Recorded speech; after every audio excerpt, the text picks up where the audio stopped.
Look at this image. At first, it looks like a normal family photo, a table, a candle, calm faces. Now look up. Do you see it? A human body falling from the ceiling, not blurred, not hidden, frozen in midair. And here's the disturbing part. When this photo was taken, no one saw that. No one screamed. No one stood up. No one reacted. Which leaves us with an impossible question. How can a photograph exist of something no one remembers witnessing? This image began circulating online as a real story. People claimed it belonged to a family who had just moved into an old house. It was their first night there. They wanted to capture the moment. A simple dinner. A new home. A normal life. They took the photo, put the camera away, and continued with their night. Nothing happened. Days later, they developed the film, and that's when they saw something that should not have been there. A human body appeared in the image, falling from the ceiling, as if someone had jumped, or been pushed, or had been there right the entire time. The story says they checked the house. The ceiling was intact. No holes, no damage, no one missing. Only the photograph. And the longer people stared at it, the more uncomfortable it became, because the fear isn't the body, it's the reaction. Look at their faces. Everyone is still sitting, calm, unaware, as if the danger doesn't exist for them, as if only the camera can see it. That was all the internet needed. The photo spread across mystery forums, then horror videos, then lists of real photos with no explanation, each time with a darker version of the story, each time with more details, each time more believable. Some said the house was haunted. Others claimed someone had died there violently. Some believed the camera captured a moment that doesn't belong to our reality. A few even claimed the image changes, that the body moves if you stare too long, that every copy is slightly different. And then came the most disturbing idea of all. What if the photo doesn't show a fall? What if it shows the exact moment something decided to be seen? Because there's one detail almost no one notices at first. No one in the image is looking up, not even after. And that leads to the most unsettling thought in this story. Maybe the body didn't fall. Maybe it was always there, and the camera was simply the first thing to notice it. For years, the image was treated as evidence, not as a story, not as art, but as proof. Thousands of people studied it, zoomed in, enhanced it, compared versions.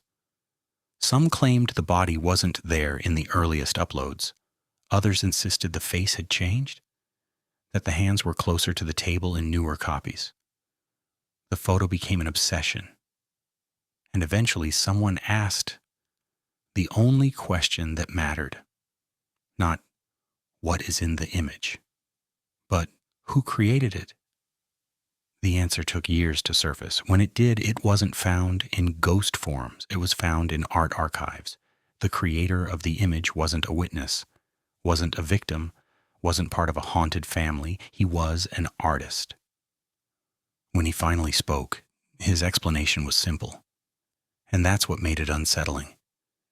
He said the image was part of a larger series, a series inspired by a recurring dream, a dream where ordinary life and violence existed side by side, people talking, children playing, a dinner table, and something terrible happening without anyone noticing.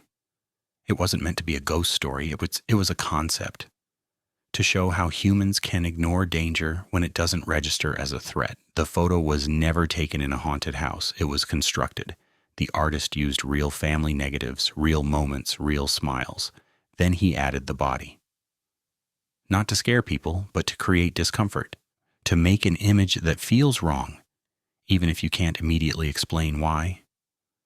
Decades later, the artist discovered something he never intended. The image had escaped its context. It had been copied, reposted, stripped of its explanation. turned into a real horror photograph, a cursed image, paranormal evidence, an urban legend, and almost no one questioned it because the image didn't look fake. There were no obvious effects, no dramatic lighting, no horror cliches, just a quiet, ordinary moment and something that doesn't belong. And that's why it worked.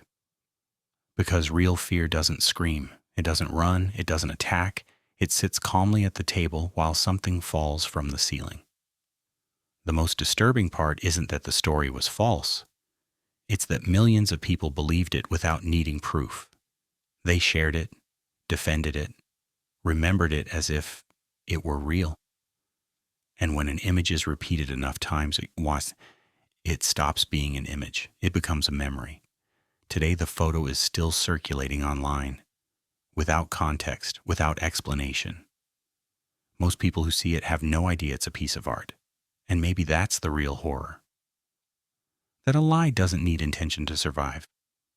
It only needs to feel believable. So the next time you see a real horror image online, pause. Look closely. Ask yourself not what it shows, but why you're willing to believe it, because sometimes the true terror isn't in the photo, it's in our need for it to be real. Now that you know the truth, look at the image again. The body is still falling. The family is still not looking. And the story is still alive.